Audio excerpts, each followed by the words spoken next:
أكبر الله أكبر الله أكبر لا إله إلا الله والله أكبر.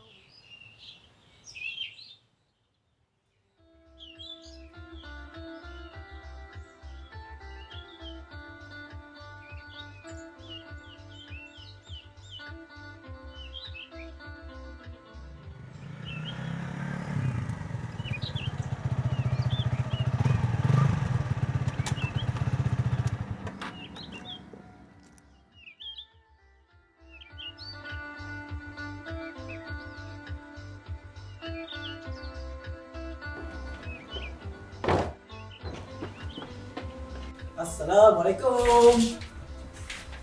Ibu. Ibu. Ibu. Farid dah balik. Tengok ni ibu.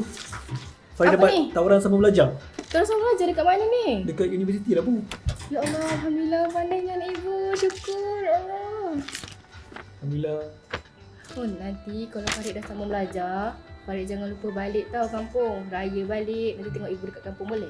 Boleh bu. Tah kau ni. Kau jangan lupa balik pula. Ibu kita ni dah lah sakit. Yelah aku tahu lah aku ni. Ibu jangan risau lah. Farid janji nanti raya Farid sambung raya dengan ibu. Ya, ibu tahu. Ibu percaya Farid. Dah pergi tolong kakak dekat belakang tu. Ibu nak pergi ikat langsir sekejap. Nanti kita nak raya. Tiba. Okey lah.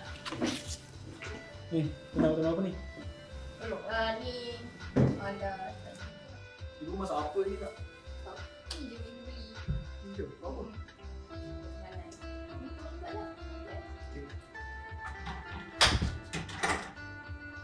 Bu. Ibu. Bangun bu. Akak, nak buat apa ni kak? Ibu kenapa? Ibu.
أكبر الله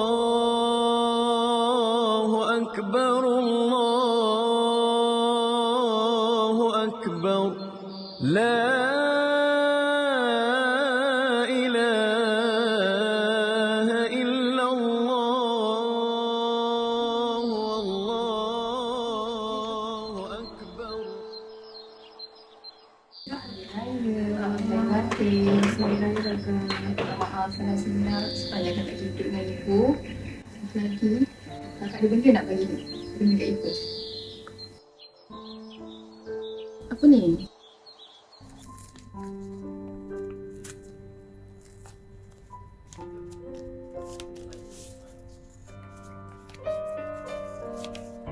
Buat ibuku tersayang, saat ibu membaca surat ini, Farid mungkin sudah tiada. Maaf kerana merasaikannya, bukan kerana Farid takut, tapi kerana Farid mahu ibu tetap hidup. Melihat ibu menderita lebih menyakitkan daripada kehilangan segalanya. Jika dengan jantung ini ibu boleh terus bernafas, terus tersenyum, itu sudah cukup buat Farid bahagia. Setiap degupan dalam dada ibu, itulah Farid yang masih ada bersama. Jangan menangis ibu, hiduplah dengan bahagia. Kerana itulah yang Farid inginkan. Selamat Hari Raya Ibu. maaf zahir dan batin. Anakmu, Farid.